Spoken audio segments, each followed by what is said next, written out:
الحمد للہ وحدہ والصلاة والسلام علی من لا نبی بعدہ اما بعد فاعوذ باللہ من الشیطان الرجیم بسم اللہ الرحمن الرحیم فصل لربک وانحر عن عائشة الصدیقہ ام المؤمنین رضی اللہ تعالی عنہا قالت قال رسول اللہ صلی اللہ علیہ وسلم ما عمل آدمی من عمل يوم النحر احب الى الله من احراق الدم وانه ليأتي يوم القيامة بقرونها واشعارها واظلافها وان الدم ليقع من الله بمكان قبل ان يقع من الارض فتيبوا بها نفسه رواه الامام الهمام الترمذي في جامعه صدق الله العظيم وبلغنا رسوله النبي الأمي الكريم ونحن على ذلك لمن الشاهدين والشاكرين والحمد لله رب العالمین۔ معزز دوستو، آج 17 جولائی 2021 بروز ہفتہ ہے اور یہاں جامعہ عثمانیہ خانگڑھ ضلع مظفر گڑھ میں اپنے مادر علمی میں آپ حضرات سے سیرت ذبیح اللہ علیہ السلام سالانہ کانفرنس سے مخاطب ہوں۔ میرے دوستو، میرے لیے ایک انتہائی خوشی کا مقام ہے کہ میں اپنے اساتذہ کی موجودگی میں آپ کے سامنے گفتگو کر رہا ہوں۔ میرے دائیں طرف میرے مربی، میرے کتب کے بنیادی استاذ حضرت مولانا عبدالرشید دامت برکاتہم، اور میرے بائیں طرف میرے قرآن کریم کے استاد حضرت قاری بشیر صاحب دامت برکاتہم، اور ہماری سرپرستی حضرت استاذ العلماء حضرت مولانا احمد یار دامت برکاتہم کر رہے ہیں۔ یقین مانیں حضرت استاد جی کے سامنے شاید میں حکماً بات کر رہا ہوں، ورنہ میں نے ان سے ضربا یضرب ضرباً پڑھا ہے۔ حضرت استاذ محترم کا ہمارے اوپر شفقت، کرم اور احسان و امتنان کا معاملہ ہے، اور میں انہی سے پڑھا ہوا سبق آپ کی خدمت میں عوامی الفاظ میں پیش کر رہا ہوں۔ میرے دوستو، میں دعا گو ہوں اپنے اساتذہ کرام کے لیے، اللہ پاک ان کی عمر میں، ان کے علم میں، ان کے حلم میں، ان کی صحت میں، ان کی اولاد میں، ان کے رزق میں اللہ برکات عطا فرمائے، اور اللہ پاک ان کا سایہ ہمارے سروں پر سلامت با کرامت فرمائے۔ میرے دوستو،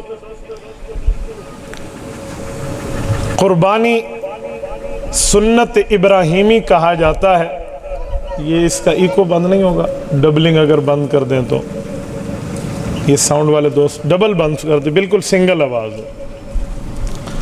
قربانی کو یوں تو سنت ابراہیمی کہا جاتا ہے، لیکن قرآن کریم میں قربانی کا ذکر حضرت ابراہیم علیہ السلام سے پہلے بھی ملتا ہے۔ اس قربا قربان کی آیت اٹھائیں تو حضرت ابراہیم علیہ السلام سے پہلے حضرت آدم علیہ السلام کے صاحبزادے بھی قربانی کرتے ہوئے نظر آتے ہیں۔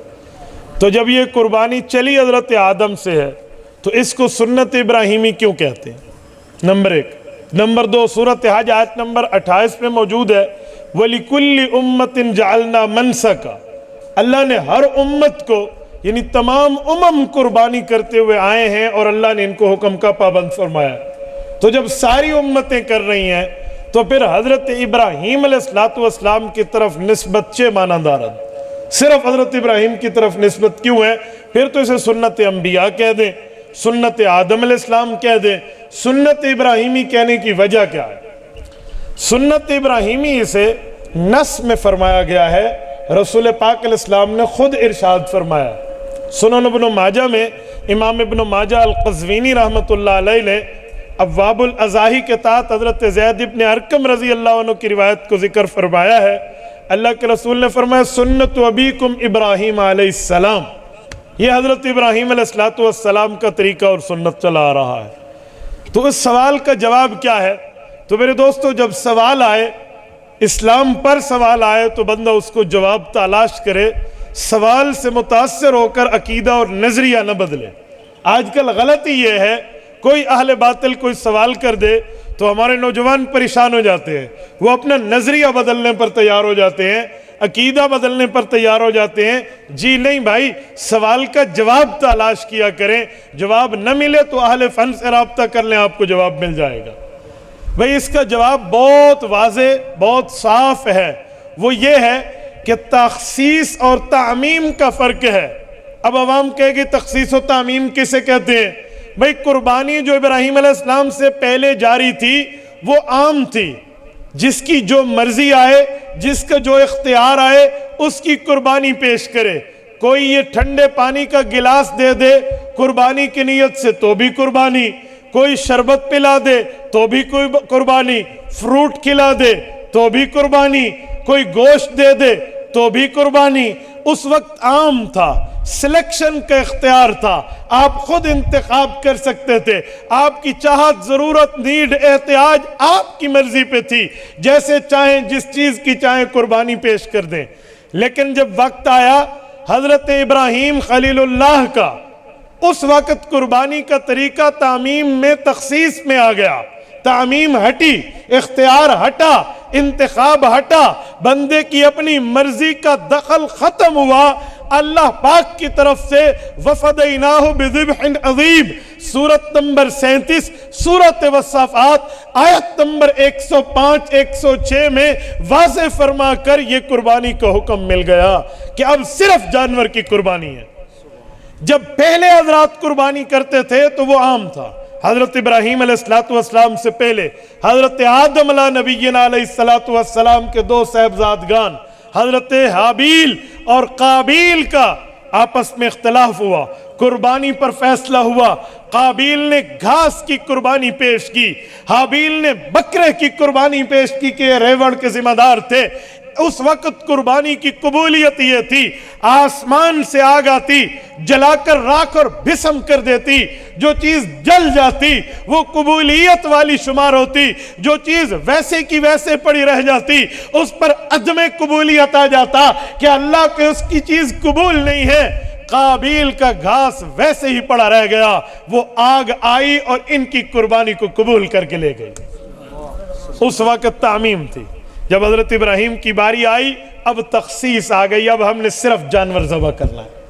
اور سنیں حضرت ابراہیم علیہ السلام کا واقعہ تو آپ نے سنا ہوگا، پڑھا ہوگا، میں واقعہ نہیں سنانے لگا، میں اس سے دو چار موتی نکال کے آپ کی خدمت میں عرض کرنے لگا ہوں۔ میرے دوستو، حضرت ابراہیم نے خواب دیکھا۔ آیت نمبر 102 سورت والصافات اٹھائیے، یا بنی انی اری فی المنام انی اذبحک، یہ آیت ہے۔ اس آیت کریمہ میں حضرت ابراہیم اپنے بیٹے سے مخاطب ہیں، میرا بیٹا میں نے رات کو خواب دیکھا، میں تمہیں ذبح کر رہا ہوں۔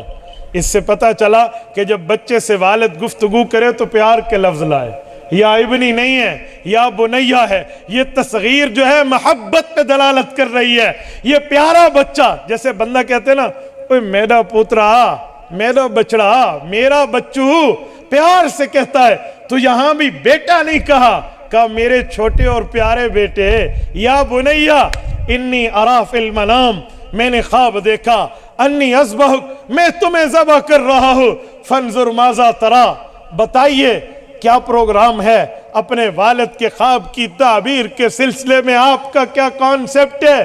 والد کو جواب عرض کرتے ہوئے حضرت اسماعیل عرض کرتے ہیں، یا ابت افعل ما تؤمر ستجدنی انشاءاللہ من الصابرین، میرے پیارے ابا جان آپ اللہ کے حکم کو پورا کریں، میرے رب پر مجھے بھروسہ ہے، میں صبر کر کے دکھاؤں گا۔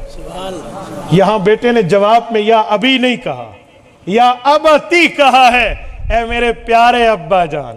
پتہ چلا جب والد شفقت کرتا ہے اور یقیناً کرتا ہے اولاد پہ، اولاد کو بڑے ہو کر بھی اس شفقت کا جواب پیار و محبت سے دینا چاہیے، اطاعت اور فرما برداری سے دینا چاہیے۔ ابا کے ساتھ گفتگو کرتے ہوئے، اماں کے ساتھ گفتگو کرتے ہوئے آداب و قواعد و ضوابط کا لحاظ رکھنا چاہیے۔ یہ گفتگو کا طرز یہ ہے۔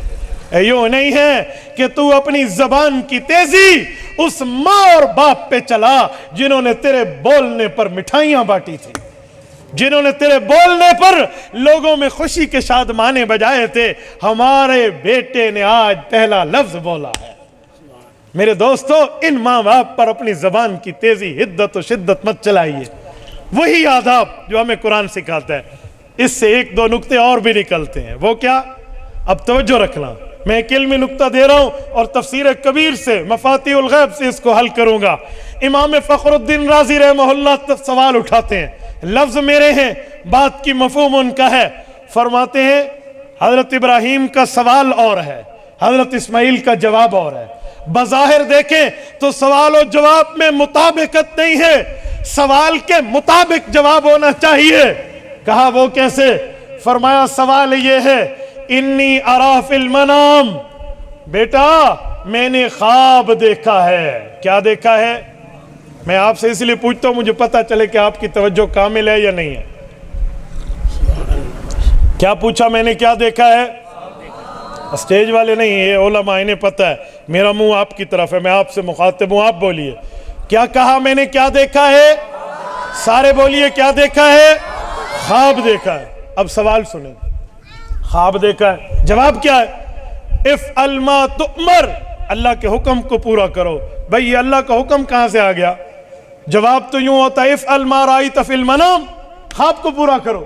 تو خواب کی تو بات جواب میں بیٹے نے نہیں کی، بیٹے نے تو اللہ کے حکم پورا کرنے کی بات کی ہے۔ بھائی حضرت ابراہیم نے یوں کہا تھا ان اللہ قد امرنی ان اذبحک، اللہ نے حکم کیا میں تمہیں ذبح کروں، یوں تو نہیں ہے۔ انی ارا فی المنام، میں نے خواب دیکھا ہے۔ یہ خواب اللہ کے حکم میں کنورٹ کیسے ہوا؟ یہ خواب اللہ کے حکم میں تبدیل کیسے ہوا؟ یہ خواب اللہ کا حکم کیوں بنا؟ وجہ کیا ہے؟ بھائی وجہ یہ ہے کہ جو نبی کا معاملہ ہے وہ امتیوں کے معاملے سے جدا ہے۔ امت کی نیند نیند ہوتی ہے، نبی کی نیند میں دل جاگتا ہے، وہ خواب نہیں ہوتا، اللہ کا حکم ہوتا ہے۔ یہ میں اپنے دعوے کو دلیل سے مبرہن کرنے لگا ہوں۔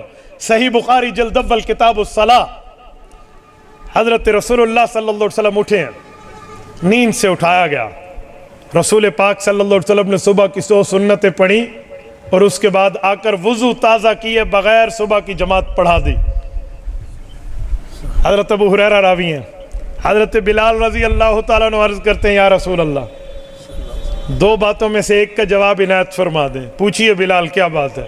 کہ یا رسول اللہ آپ نے وضو تازہ نہیں کیا، نماز پڑھا دی نیند کے بعد، کیا اللہ نے وضو کا حکم اٹھا لیا ہے؟ ہمیں فرما دے ہم آج کے بعد وضو نہ کریں، ایسے آئیں، یا آپ بھول گئے ہیں تو نماز پھر پڑھنے کی ترتیب کیا ہوگی؟ آپ تو نیند سے اٹھے بغیر وضو تازہ کیے نماز پڑھا دی۔ فرمایا بلال نہ میں بھولا ہوں نہ اللہ نے وضو کا حکم اٹھایا ہے۔ کہ یا رسول اللہ پھر مسئلہ کیا ہے؟ ارشاد فرمائیے۔ فرمایا ان عینایا تنامان ولا ینام قلبی۔ بلال ہم انبیاء کی جماعت کا معاملہ امت کے معاملوں سے جدا ہے۔ ہماری نیند جب شروع ہوتی ہے تو ہماری نیند میں ہماری آنکھ سوتی ہے، ہمارا دل جاگتا ہے۔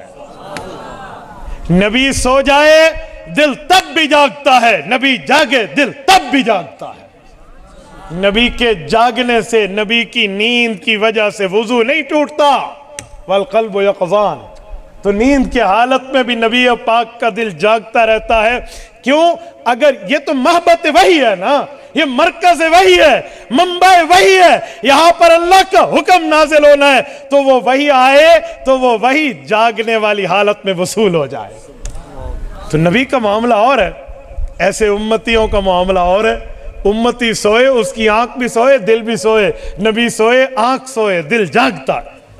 مشکات جلد اول حدیث پاک موجود ہے، حضرت رسول اللہ نے فرمایا 2 فرشتے آئے، ایک دائیں ٹھہر گیا ایک بائیں ٹھہر گیا، دونوں آپس میں تکلم کر رہے ہیں، گفتگو کر رہے ہیں باہم، میں سن رہا ہوں۔ جب اٹھے حضور پاک نے صحابہ کو گفتگو سنائی۔ بھئی اس نے کہا یہ نبی سوئے ہوئے ہے، ساتھ والے نے کہا یہ نبی جاگ رہے ہیں۔ دوبارہ اس نے کہا کیوں جاگ رہے ہیں؟ اس نے کہا دل جاگتا ہے۔ اس نے کہا کیوں سو گئے ہیں؟ انہوں نے کہا یہ ان کی آنکھ سوئی ہوئی ہے۔ یہ وجہ حضور نے بات میں بتائی۔ فرمایا میرے صحابہ دونوں سچے ہیں، جس نے جاگنا کہا نظر دل پہ رکھی، جس نے سونا کہا نظر آنکھ پہ رکھی۔ نبی کا معاملہ اور ہے بھائی، نبی کا مسئلہ اور ہے۔ تو حضرت ابراہیم علیہ السلام جلیل القدر پیغمبر ہیں، کوئی امتی نہیں ہے۔ تو حضرت ابراہیم کے معاملے کو بیٹا اسماعیل جانتا ہے۔ اسے تو شاعروں نے کہا ہے نا کہاں سے سیکھے اسماعیل نے آداب فرزندی؟ یہ آداب فرزندی تھے کہ اپنے والد کو اس کے عقیدے اور نظریے کے مطابق جواب دینا، اس کی حیثیت کے مطابق گفتگو کرنا، اور اس کی عقیدت و احترام کو بھی ملحوظ خاطر رکھنا۔ اور جواب دیا، میرے ابو آپ نے تو خواب کی بات کی ہے، میرا عقیدہ یہ ہے، ایمان یہ ہے، آپ تو نبی ہیں، نبی کی نیند آنکھ پہ ہے، دل جاگتا ہے، تو آپ کا خواب نرا خواب نہیں ہے، آپ کا خواب تو اللہ کا حکم ہے، افعل ما تؤمر، اللہ کے حکم کا پورا کیجئے۔ میرے دوستو، حضرت ابراہیم علیہ السلام نے رب کے حکم کو پورا فرمایا، وَفَدَيْنَاهُ بِذِبْحٍ عَظِيمٍ، قرآن کہتے ہیں انہیں لٹا دیا، وَتَلَّوْا لِلْجَبِينِ بھی ہو گیا، چھری بھی رکھ لی، چلانے پر شروع ہونے لگے تو بیٹا نکل کے سائیں سائڈ پہ اللہ کے حکم سے ٹھہر گیا، دمبے کو نیچے رکھ دیا گیا۔ جب چھری چلا کر ابراہیم علیہ السلام نے آنکھ کھولی تو دمبا ذبح ہو چکا تھا۔ امتحان تو پورا ہو گیا نا، امتحان، اسے قد صدقت الرؤیا کہتے ہیں۔ دیکھیں، اسے خواب کا سچا ہونا کہا، تو اب کیا تھا؟ بچہ تو ٹھہرا ہوا ہے، امتحان پورا ہو گیا، بکرا ذبح ہوا ہے۔ میں سوال کرنے لگا ہوں، یہ بکرا کسی بکری کا بیٹا تھا؟